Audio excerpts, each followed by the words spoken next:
The Pittsburgh Penguins have not given up hope on this season as they try and make the playoffs, and a big win today will certainly help them against the New Jersey Devils. We'll touch on that game as well as the Bruins, Predators, and Canucks and Golden Knights. Guys, welcome into Puck Time here on WagerTalk TV. I am Andrew. I've got Carm and Prez with me to break down these games. It's also $2 Tuesday at WagerTalk.com. Smoking Dave Koken with a best bet in the MLB. He'll get you guys started with a big play there. He's off to a great start to the MLB season. I'll bring in my co-host, Carmine Bianco. Carm, what's going on, brother? How are you? And what are your thoughts on Pitt and New Jersey? Well, how I am is not happy, Andrew, the last 3-4 days, not just for me, like for everyone who I know, whether they're in the industry or outside of the industry, are saying, what the hell's going on in the NHL? There's some unbelievable results that you just don't get. Obviously, some of them last night as well, too. Saturday provided us with some. I have some analytic numbers I'm going to talk to you guys about on the show after the second game that we cover. But we want to get to this one, Andrew, first, because Pittsburgh went into New York last night and beat the New York Rangers. And I had the Rangers in regulation time. And I actually put in my write-up, the only way I think the Rangers can drop this game is if they come out completely flat. And they came out completely flat that first period. Just before the game, I don't know if there's I don't believe in this, Andrew, the jinxes on having presentations before a game and the team plays flat. What was it? Trumba or whatever gave a stick to Quick on his whatever it is, 25 years or whatever it was. He got a silver goalie stick. Then you know what he did? As the game started, 20 seconds in, he also gave the puck away to Pittsburgh in the Rangers zone, and it turned into a goal. 20 seconds into the game, the Rangers were behind the 8-ball in that one. Pittsburgh wins that game. It was a game in which I, looking at Pittsburgh, because I have them under 86 points this year, under 85.5, that I had earmarked as an L for them, and they get a W. So I'm not happy about that one. But they're in New Jersey tonight. The Devils still believe they can make the playoffs. Well, this is a back-to-back for Pittsburgh, guys. The travel is minimal. It's through the tunnel into New Jersey to play tonight.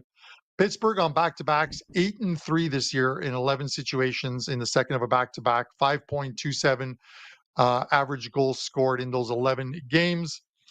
You might want to look at the goalies for tonight's game as far as the Pittsburgh Penguins go, because Tristan Jarry was supposed to start last night. He was named as the starter, and then he stayed in the dressing room. He was sick. They won't tell you anything more than that. They had a backup emergency goalie dress who was ready to go in, but then they said that Jarry was in the dressing room in his uniform in case something happened to Nedeljkovic, who took the spot between the pipes, that Jarry would have come in, and then if something happened to Jarry, then the third emergency goalie comes in, who was Fernandez, and they showed a picture of him. The guy looked pretty scared with the equipment on as the emergency goalie. So Jarry is listed as being the starter tonight, not confirmed.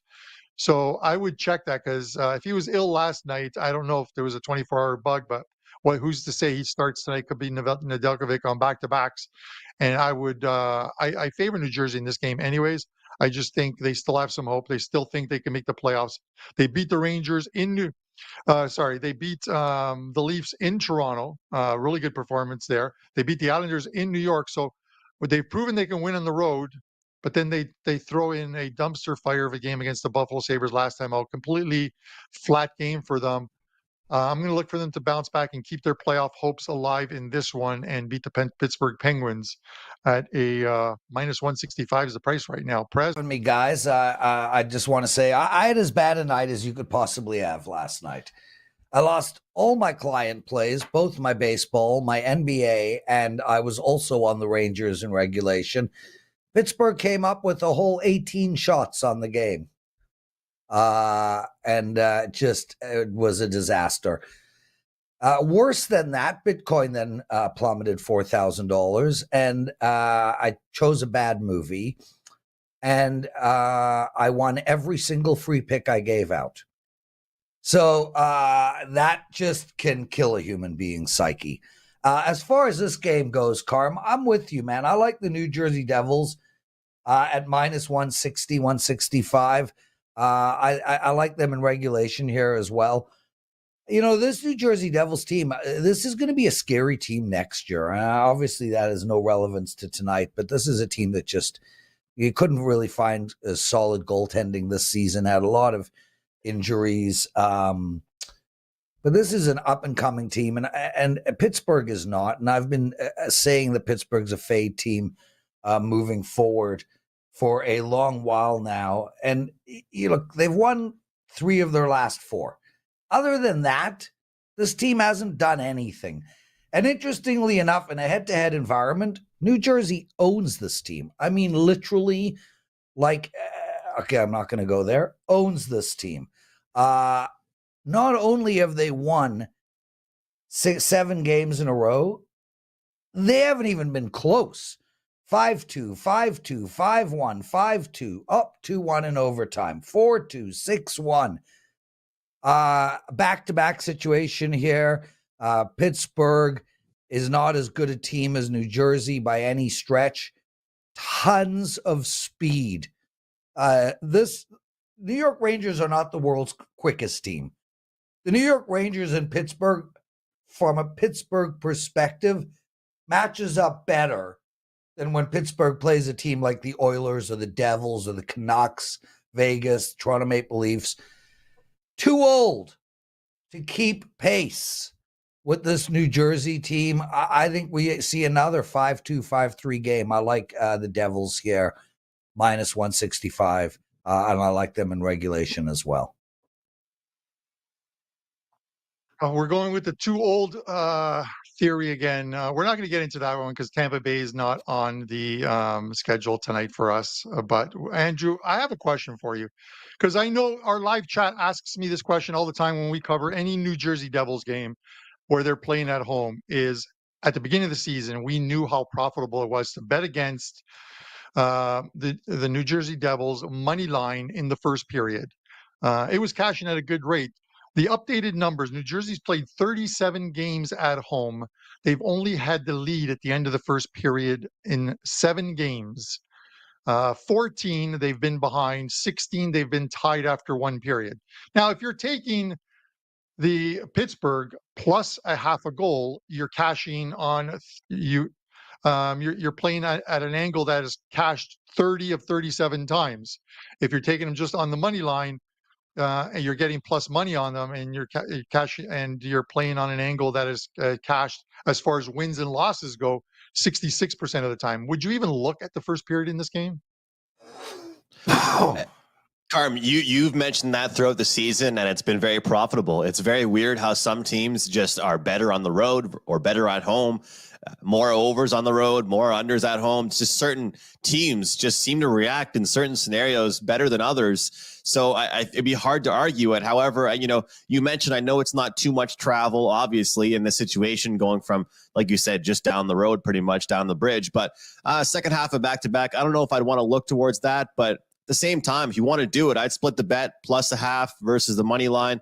Half bet on each of them, and maybe you could make some money because the Jersey Devils have been notorious slow starters, and we've certainly seen that this season, especially at home. But as Prez mentioned, this Pittsburgh team not just struggling against the Devils, but just absolutely, not able to establish any type of offense themselves, struggling defensively, 7 straight losses for them against the Devils.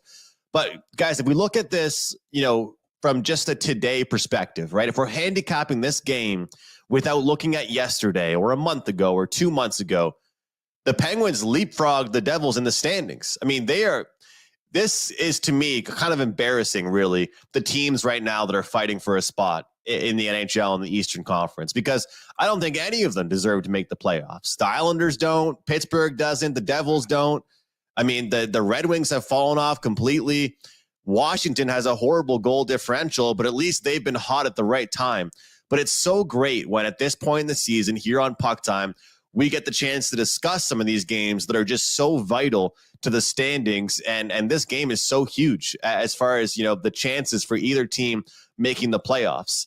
I'm going to go with the classic back-to-back overs here, guys. I mean, New Jersey, to me, has been a team that, Prez mentioned it, I don't know what the hell they were waiting for to change up their goalie situation. Like, obviously, you guys, everybody knows I'm a Canadiens fan. They go and pick up Jake Allen. He's looked pretty good for them so far. They actually picked up 2 goalies, Kapanen as well, and he's looked pretty good for them. They picked up 2 goaltenders, so they pretty much swapped out the 2 goalies they had and changed their 2 goalies, and they've looked better in goal since that moment. But I still look at this Pittsburgh team. In 4 of their last 5 games, they've scored at least 3 goals. We're seeing over 3.5 to minus 115, 120 to the Devils team total. Over 2.5 to minus 135 for the Pittsburgh Penguins team total. And I do think that fatigue factor will be there for the Penguins after a pretty solid effort last night. I think we can get over 6.5, guys. I love that I'm not paying a premium to get this over. And as we mentioned at the start of the season, this Pittsburgh Penguins team is old, but as I keep on mentioning to everybody, it's not the older guys that have actually been bad for them. It's the young guys. Crosby just secured another point per game season. He has a single assist in at least 9 of his last 10 games. You can get a Crosby assist prop tonight at minus 125. I think if anybody wants to bet on the Pittsburgh Penguins, which I don't really advise, I agree with Prez and I think with Carm as well. But I would say if you want to bet any action tonight or ever on the Pittsburgh Penguins this season, you just have to bet their stars. It's very simple. They have 0 depth. So my play is the over 6.5 and Crosby assist at minus 125 here, guys.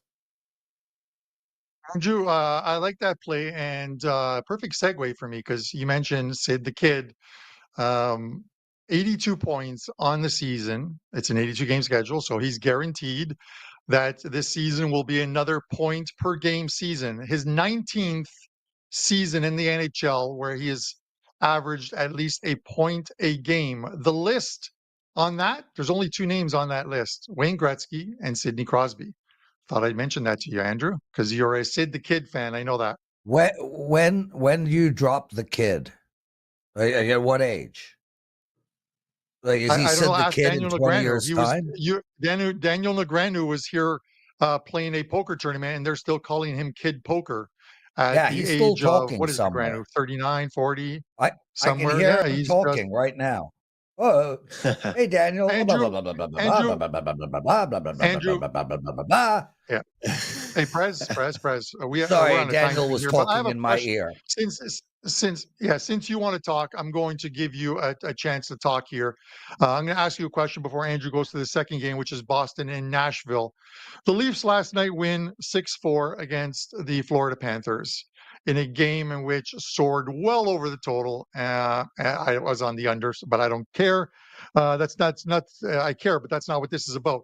Prez, Marner was put, we talked about it yesterday, Andrew and I. Marner was put on the long-term injury reserve for the team. Now, I'm going to ask you this question. In the offseason, this is going to be unpopular with a lot of Leaf fans, and they're going to say, what is this guy talking about? I'm not even going to say that word.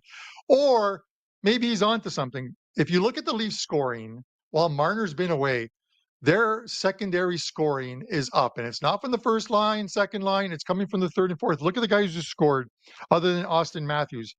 Nick Robertson, Tyler Bertuzzi, David Kampf, Matthew Nyes. Where are we here? And then Matthews into an empty netter. They're getting a lot of that type of scoring. Bertuzzi's kind of showing up. Guys from their third liners scoring, which begs the question. The Leafs have holes. We know the Leafs have holes on defense. Samsonov's proving to be a better goalie since they sent him down January 1st. But here's the question. If you could move Marner, Prez, to a team who will take that contract, which is a juicy contract, but he's a young player who's proven he can put points up on the screen. Would you trade him? Would you trade him to get assets like defensemen that you could use? Because the Leafs defense are going to be a question mark heading into the playoffs. Or do you need a forward in return? So first off, there's a huge misconception out there about you don't get assets if you just let a player go. The Leafs don't need to necessarily trade Marner. when his contract expires, they can just shove him off to the side. You don't need to bring assets back. What you need is cap space. So when somebody disappears, you know, when you hold on to a guy and everyone's like, oh my God, you didn't get any assets for this guy. You got $11 million of cap space. Now you can go sign assets. So you don't actually have to trade him per se, but he does have a year left on his contract. And yeah, Carm, I have no problem. Like, let him go. Like, you know, the bottom line for me, and it's always been this way, if I could keep two of the three, Matthews, Nylander, and Marner, I'd keep Matthews and Nylander. Well, guess what? They're here to stay. We need a defenseman, a monster defenseman, an Adam Fox, a Seth Jones, Quinn Hughes. I mean, obviously none of those guys are going to be available. Maybe Seth Jones, but whatever.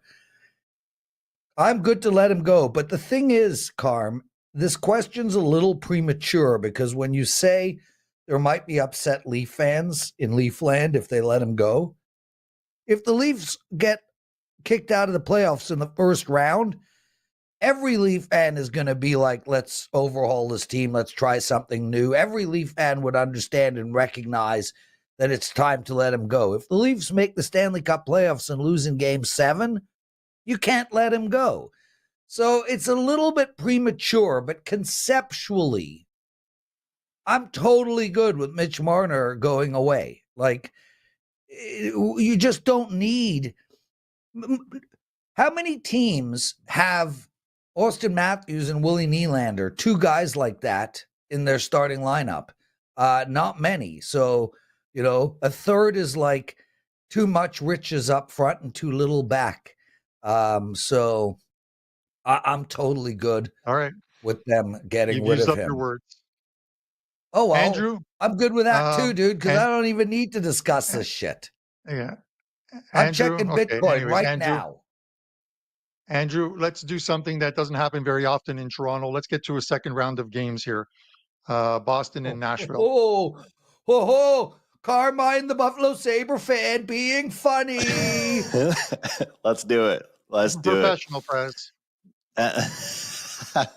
All right, let's jump into the Boston Bruins as they head out on a decent road trip here. 2 games on a southern road trip, minus 110 both ways against the Nashville Predators here. This Nashville team, they've looked great over the last few weeks here. Obviously, a couple bumps in the road recently, but still, this team's been performing at a very high level. And the Boston Bruins, well, they've certainly been shoring things up defensively, looking better and starting to play Boston Bruins hockey once again. But Preds, when a team goes on a massive winning streak and then that winning streak gets snapped, do you look to bet against them, or is this Preds team still hot? Are they still that same team? Are they still a team to bet on, or do the Boston Bruins come to town and play spoiler here? What do you think? Well, speaking of hot, if you guys want to Google Roman Yossi's wife, just throwing that out there. Man, this is a really tough game to handicap, Andrew. I, honest to God, from a side perspective, I'm going to stay away from this game. This Nashville team, I don't think I've played on or against them all year. And I very rarely play on or against the Boston Bruins team. Both teams this season has surprised me. I did not expect Nashville to even be in the playoffs, and they are firmly in the playoffs right now. And I thought Boston was going to have a huge regression. Shout out to Boston's head office because, I mean, it's 20 years now. This team is just consistently really good. I'm going to look to play the under in this game, Andrew. Boston, as you said, are playing much better defensively. They've gone under 2 in a row. Nashville has put up some goals. Their last 2 games, 11 goals and 12 goals. The game before that, 9 goals. You know, the only way I can see, I hate this game. Like, honestly, guys, it's under is the only lean I have, but I'm not going anywhere near this game. I'm just going to move on. I'm going to go Google Roman Yossi's wife. Well, you know, I've been finding lately in the NHL, and it's obviously no secret, it's not been a great year for me at all. But I've been finding this year that right now at this point, you know, some of the big games, right, like the minus 110 each way, East versus West, these are the games that I might not be involved in. Like my clients might start seeing more games, more bets given out with teams that aren't in the postseason than teams that are. Because those teams that are in the postseason, it's like anything can happen any given night. You know, I think I sometimes have a better read on some of these teams that are out of contention because you can kind of tell which teams are still moving forward, which teams, like the Ottawa Senators, they're the world's best team at playing games that don't mean anything. You know, I said it on WagerTalk today last week. You know, some teams, they start playing their best hockey when they're announced out of the playoffs, right? Buffalo's pretty good at that. Right. Yeah. And, you know, and that's the thing is that we don't always have to bet these games, but I will say this, I'll keep it short and simple. But I'll throw it before I throw it back to Carmine here. I really do like the under in this game. I like the way the Bruins have been playing defensively. They've gotten back to their style of hockey here. And depending on, you know, whether they're playing a top tier team, whether it's the East or the West, or they're playing a bottom feeding team, they're playing the same style of hockey. And as Prez pointed out, management, you know, putting this team together, if you go up and down the roster of the Boston Bruins right now, you're not really going to be that impressed. You'll look at some names that the casual hockey fan might not even recognize, but they've been able to buy into the system come playoff time now, and they're starting to win games the same way they won games during their massive winning streak and massive season they had last year. Over the month of March, we had the Boston Bruins that were the sixth best as far as expected goals allowed. Taking a look at the Nashville Predators, they're right there with them as far as their defensive play. I understand a lot of the gains for Nashville did go over the total during their big winning streak, but I think that kicking off this road trip for the Boston Bruins is a big one for them here. Going into Nashville, I think we see an absolute goaltender battle, a defensive game here on a Tuesday night. And I'm going to go under 6, minus 120. There are 5.5s out there, guys. If you want the 6, make sure you shop around. Carm, what do you think about this one? All right, Andrew, this again, I'm the guy who picks the games, puts them on the schedule for us to discuss, and this is one I picked just because I thought it's of interest because they're both playoff bound teams, both one teams looking for positioning. You look at Nashville, so back-to-back losses, both on the road. It was only a 2-game road trip, but it was the exact road trip that the New York Rangers just took.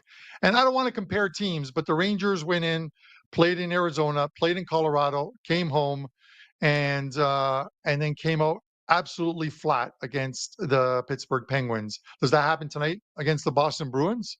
Because you know they lose 8-4 in Arizona, they lose 7-4, 15 goals they allowed in those 2 games.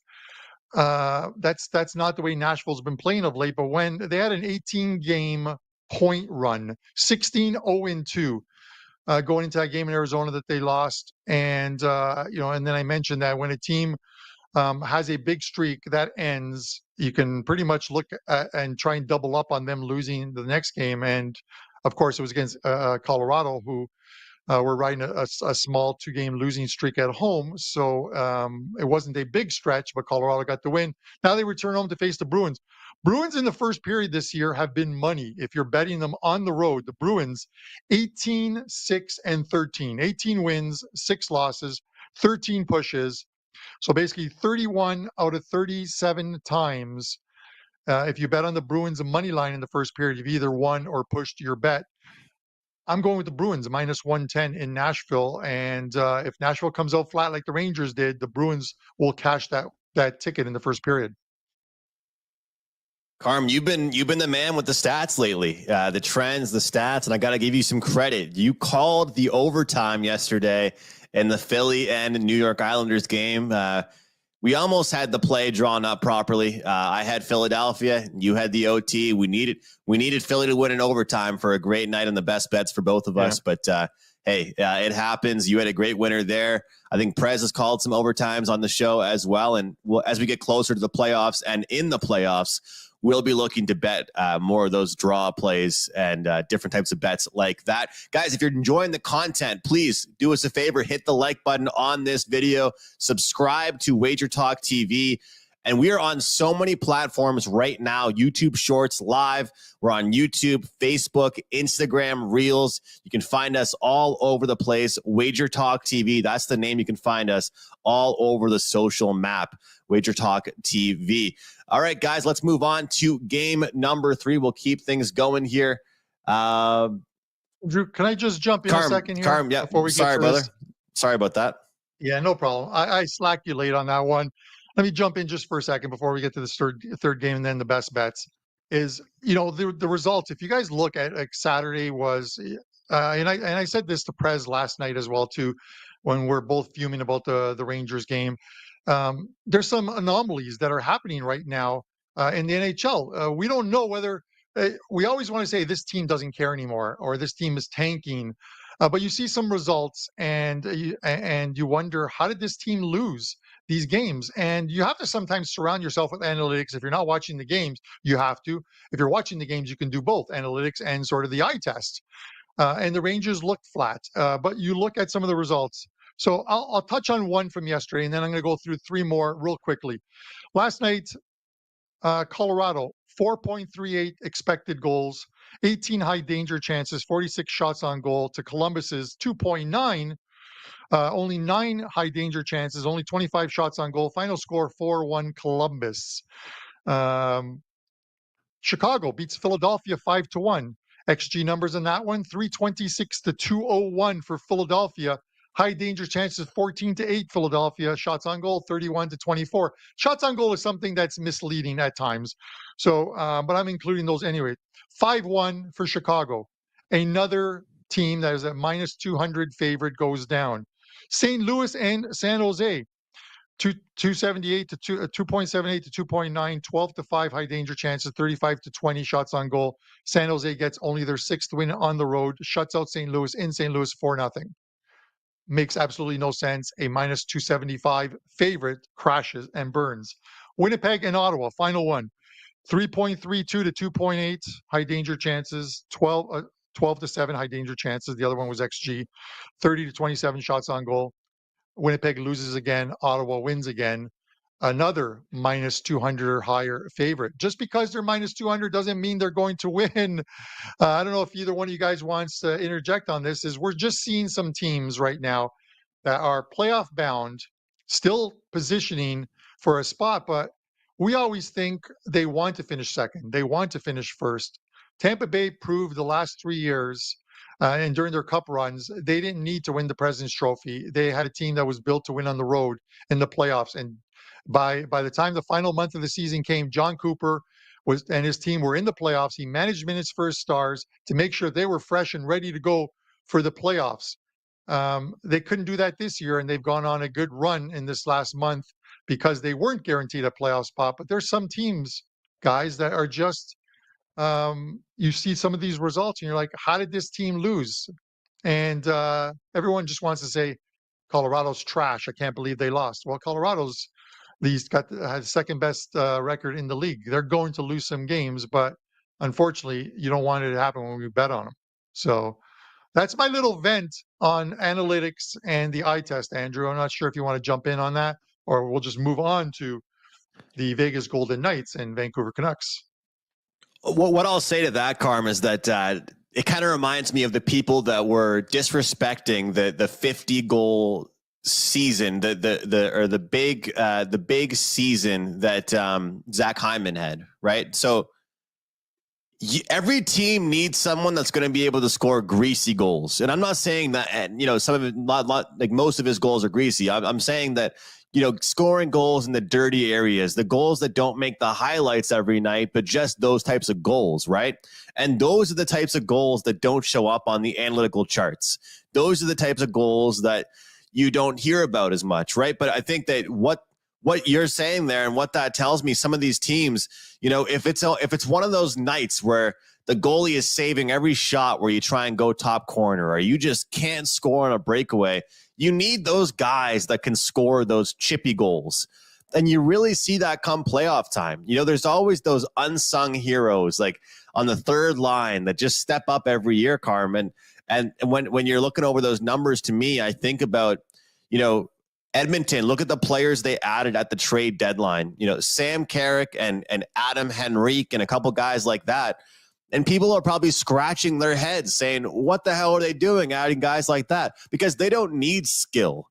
They don't need regular raw talent that, McDavid and Draisaitl have. Not that many people have that talent, but they need kind of the scrappy guys. So I feel like that's an underrated part of handicapping hockey, looking at those types of players, especially when it comes down to the playoffs. So that's what I took out of what you said there, Carm, how important it is to have those guys that can score those crappy goals that might not show up on the analytics. What do you think about that? And by the way, Andrew, and I agree. This is where the eye test comes in sometimes, because you don't see those scrappy goals. You don't see a guy like, who's the player that you had? Is it McMichael from Washington? You don't see the play he makes behind the net, where he kind of deked the goalie from behind the net and then stuffs it short side, a wraparound goal for him, type of thing. Those aren't pretty, but they count, and they add to the sort of the analytics of the game. By the way, if you took parlay, 14 parlay on Saturday with the 4 highest underdogs on the NHL card, they all hit, and it paid almost 85 to 1. So $100 would have paid like 8,500. That's a nice little vacation somewhere for you guys if you hit that one. Congratulations. But let's get to Vancouver and Vegas. Let's do it, and let's bring Prez back into the picture here. We've got 2 teams right now playing some good defensive hockey. Western Conference here. Prez, Canucks, and Knights. Do you have any thoughts on this one? I do, Andrew, and let me just start by saying that, man, I wouldn't want to play Vegas in the first round. This team is absolutely loaded up. I was not a fan of how they were playing about a month ago, but trade deadline, they added a ton of players. Now, they are missing some guys tonight, as Aiden Hill's not going to be playing in goal, but nor is Demko. Hurdle and Stone are out. With all that said, I like Vegas here. The only thing that worries me is that they're on that first game back from a long road trip, and that never bodes well normally for a team. Vancouver has just played outstanding all year, and they are coming off of a 3-2 win against Anaheim, which is nothing to write home about. The bottom line here is I think Vegas is a better team than Vancouver. I think Vancouver has really performed. I mean, Rick Tocchet deserves Coach of the Year. I can't see anyone else win Coach of the Year other than him. This team has overperformed from start to finish. Edmonton is right behind them for the division. It's an important game for both teams, but I would rather take the team that I think is the better team at home at a really short number. I like Vegas here, -130. All right, Prez looking towards the Golden Knights at T-Mobile Arena tonight in Las Vegas. Yeah, this Vegas team, as much as I don't like the whole LTIR stuff, they are the exact example of what Carmine was talking about, of just, resting up, get yourself into the playoffs and do your damage once you get there. In my opinion, I think the team should be chomping at the bit to take down this Vancouver Canucks team in the first round. It's no disrespect towards them, but I've been saying it for a while here, Carm. Teams have to go through it. You can't be so bad one year, get great the next year, and then all of a sudden go on a big run. It's just, there's going to be a time where teams, Dallas to me is kind of the team in the West where I feel like they've been through the ringer. They've gone through hell and back the past few years. They, I think, are on a good course to maybe make a deep run. We saw Colorado struggle for a few years in a row, and then they made their run. So I do think that, some teams have to go through it. But for me overall, guys, it's the shooting percentage. The Vancouver Canucks were at the top of the league in shooting percentage and goals saved above expected for the entire season.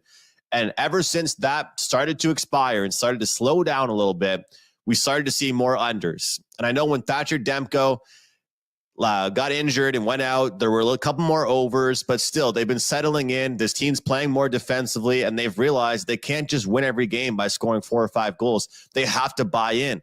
Right now, Vegas is playing the same way. Their defensemen are playing so strong. every defenseman is like 6'2", like 220 pounds on this team. Crazy. They're really hard to score against. Great goaltending. Another under for me here tonight, guys. I like the under in this one. Hoping for a good defensive battle. One of the last games of the night. I'm going to take the under in a Western Conference duel between the Knights and the Canucks. What about you, Mr. Carm? You on the side or total here? I'm on the side in this one. I think the last game we discussed yesterday was the Toronto-Florida game, and pretty sure on the show I said take the Leafs plus 110 as a dog at home. Now Vancouver's a dog. They're not at home, but they are plus 110, and I'm going to take them tonight. So I'm going to disagree with Prez on this one. DeSmith finally got a breather because they didn't start him against Anaheim, a game in which they win that game 3-2. They're playing well, and I get it. Even with Demko out, they're playing well. Vegas off a road trip. We have to flash back to early last month. Vegas goes on a road trip, and they played in Columbus, in Boston. I think it was a 4-game road trip on the East Coast. Come back home. Who's waiting for them? The Vancouver Canucks. Final score 3-1 Canucks in that one. Who's waiting for them this time around off that road trip? The Vancouver Canucks. I'm going to look for them to double up. The team has speed. If Vegas off this road trip is in any way flat at all or slow in that first period to get it going, the Canucks are going to get that lead. And they're a very tough team to beat when they have the lead, the Canucks. So give me the plus 110 on Vancouver. Closed it out with a dog yesterday, Carm. Looking to do the exact same thing here today. Hey, it doesn't matter if it's a short dog or a big dog. We like all dogs the same. And hopefully the Canucks can get it done for you. But I'm on the under, so you guys can battle it out. I'm just hoping for a defensive game, and hopefully we get a good one. Hopefully we get a good one between these two teams. Carm, I'll throw it right back to you for your best bet for tonight and what you have going. And I'll remind everybody at home that combo pack, that BOGO special, is still available for Carmine and myself. And let's be honest, the sooner you buy it, the more games you get. It's kind of running out here, Carm, as far as the big savings. So the quicker people buy it, the better off they are. Yeah, and Andrew, I'm always, if this show provides me with the opportunity to be as transparent as you can get. And, I talked about 2023, the start of the first half of the NHL season. Unimpressive, to say the least. I didn't like it. From January 1st on, after the All-Star break, things have been going well. But the last couple of days, these dogs that I mentioned have taken a bite out of some of the profits from January 1st on. But I just think it's an anomaly, a 3 or 4 day thing with some of these games. And we're going to pick it up. We're going to pick it up, and we're going to have a very good playoffs, I am certain. Now, getting back to this one, when we talk about anomalies, the Anaheim Ducks come to mind. They're not an anomaly. What they're doing is they are losing with class, Andrew. I know this is not going to make sense to a lot of you guys, but the game in Vancouver, they played them tight, but they lose 6-1 to Edmonton. They were never in that game. They lose to the Kraken, back to back in Seattle, 4-2, 4-0. They are losing games, and hopefully Chicago will win a couple games so Anaheim can slip into those one of those bottom 3 spots and get that first pick overall. I would love to see them get the number 1 pick overall. But as far as tonight goes, I'm taking Calgary off that win, another team that is underperforming, has done so all year long. But I'm taking the puck line. I'm going to get some plus money out of this. I'm going to take Calgary minus 1.5. Plus 110, and I'm going to look for Anaheim to lose gracefully tonight by like a 4-1 scoreline. How does that sound for you guys? Thanks for tuning in, guys, and best of luck with your plays. Prez, give us a show best bet. You got it, brother. I don't understand the Anaheim Ducks logo. Maybe it's their footprint. I don't know. I mean, yes. So stupid. Calgary, though, has dominated this team. Won 8 of 10 against Anaheim, and most of them, by a lot. I like that pick, Carr. My pick tonight, my show best bet, New Jersey Devils. I take them in regulation, guys. I think they're going to win this game handily, as they have beat Pittsburgh handily all year. I mean, at least for the last 3 years, it's just been constant beatdown of this Penguins team. I have 4% money line bet in NHL tonight for my clients that you guys definitely want to check out. I'm 63% on the season in NHL money line bets. I actually have 2 going tonight, so please take a look at that. Also, make sure to watch Wager Talk today at 12 Eastern. Steve Merrill, Andy Lang, and Dave Sherapan. Guys, thanks so much for having me. I have to say goodbye. I got 19 minutes to get shit done before my show begins. We will see you later. Good stuff, Prez. Best of luck tonight to you. And of course, best of luck to Carmine. Guys, get both their plays over at wagertalk.com. For myself, best bet in the NHL tonight, best bet in the MLB tonight. Really looking forward to the MLB slate, though. A few plays in MLB. Probably the biggest card I've had so far in the majors since the season began. On a 6-2 MLB run and a long-term plus 40 unit totals run on the diamond. My best bet for the show, we already spoke about this game. I'm going to go with the under 6 Boston Bruins, Nashville Predators here. Minus 120 is the price tag. We have seen 5 of the last 6 games for the Boston Bruins go under the total on the road, and 5 of the last 7 versus the Nashville Predators have gone under the total. 2 great goaltenders in this matchup, 2 teams that certainly know how to play a physical, old school defensive style of hockey. And that's what I'll look for tonight with the Bruins and Predators under 6 at minus 120. Great stuff on the show. It is an awesome slate of games here in the NHL tonight. Wishing you guys all the best of luck. On behalf of the great crew here at Wager Talk, I'm Andrew. We'll see you next time here on Puck Time.